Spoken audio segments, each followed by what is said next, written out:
AOC has filed articles of impeachment on members of the Supreme Court, on the Supreme Court justices. I know a lot of you clicked over, going, file impeachment. She wanted to impeach Biden. She wanted to impeach somehow Trump, even though he's not in office. Maybe they could do that for a third time. Who knows what they could do? They did it once already. Yeah, no. He wasn't sitting president. So why not?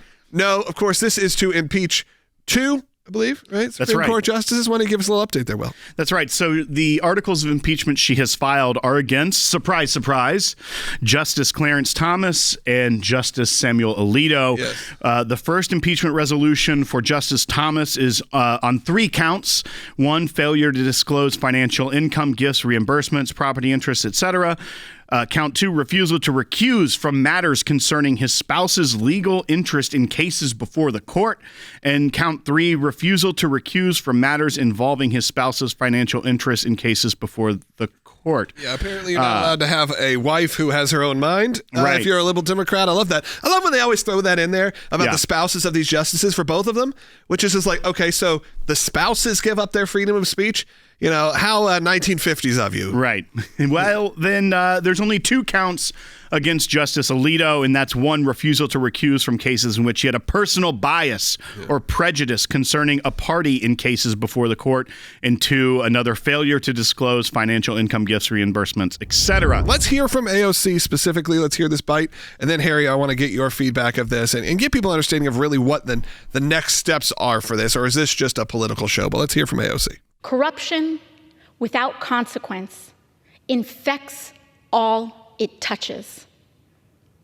And that is why this body, Congress, has a constitutional and moral obligation to hold these justices accountable, to maintain the integrity of our courts, and to uphold the standards of the judiciary and our institutions. What is the actual process here, and what likely will happen? This motion by AOC is likely to go nowhere.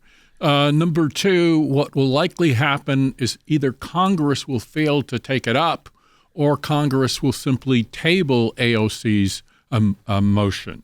Number 3, AOC has suggested corruption without consequences infects the government. I think she's absolutely correct, but her target is misplaced. She should look at corruption within the Biden administration. There's plenty of corruption there.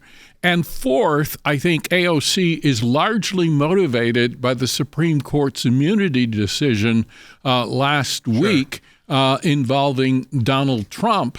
But the immunity decision rests on the constitutional separation of powers between the executive branch, Congress, and the judiciary, and her motion does nothing to address the Constitution. We also know that impeachment is a political process, that it is sort of vague when it gets to the conviction of treason, bribery, or other high crimes and misdemeanors. What that means, there are volumes in law review publications on what that phrase in and of itself means.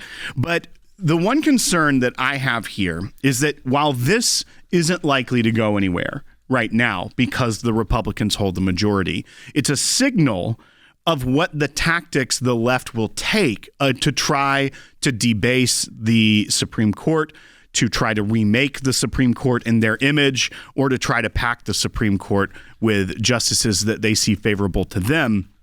And the Republicans currently only have about a 4-seat majority in the House of Representatives. So just a very small shift in the makeup of that body, and you could be seeing this actually proceeding to some sort of vote and maybe even some sort of investigation and being referred over to the Senate.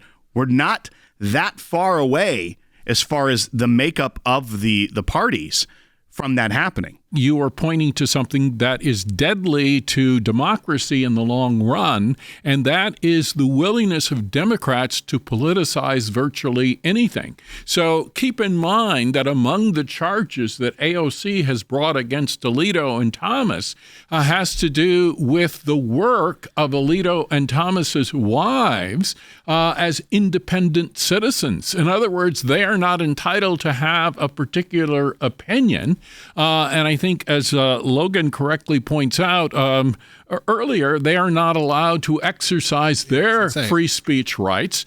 And if you think about it, the Democrats want to go back to an age in which the husband completely controls the speech rights of his wife. I thought the Democrats were in favor of progress, of course, but apparently not when it gets in the way of their political agenda. Does your spouse 100% agree with you on your political leanings? I have a lot of friends that let's just say there's a lot of house divideds going on right now, and specifically you're not with talking this about college football. I'm not. Well, maybe both, but yes, I'm talking specifically about politics. They can obviously get along in their personal life. They can, and I'm not saying, by the way, that Justice Alito and Justice Thomas's wife, that there's any sort of divide there politically. It doesn't really seem that way.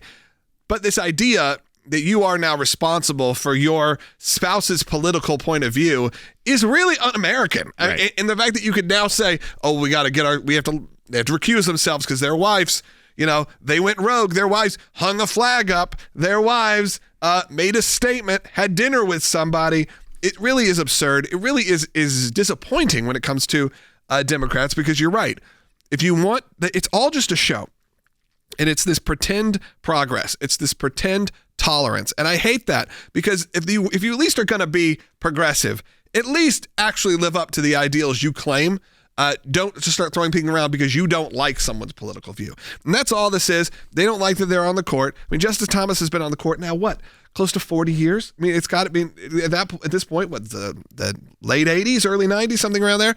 So he's been on the court for a very long time. Justice Alito, longer than you think. When you think about it, you think of him as kind of one of the new guys, and you look at it, Justice Alito's been on the court for 20 years-ish, probably? Since the early 2000s. Right. Yeah. So these are not people who are unfamiliar with the Supreme Court. These are not brand new justices.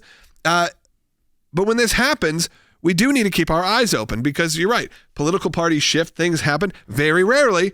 But you said in 1805 and then later on in the late 60s, even if they weren't thrown out, they were essentially pressured to because of threats of impeachment. And that's the problem, is that when you cheapen impeachment, it becomes a tool you'll use against anyone you disagree with that holds some sort of office. Votes. Right. It's just for votes. It's just so people see that she did something, and now she can go, look, I'm the one who filed articles of impeachment. The truth is, this is a political stunt. Yes, 100%.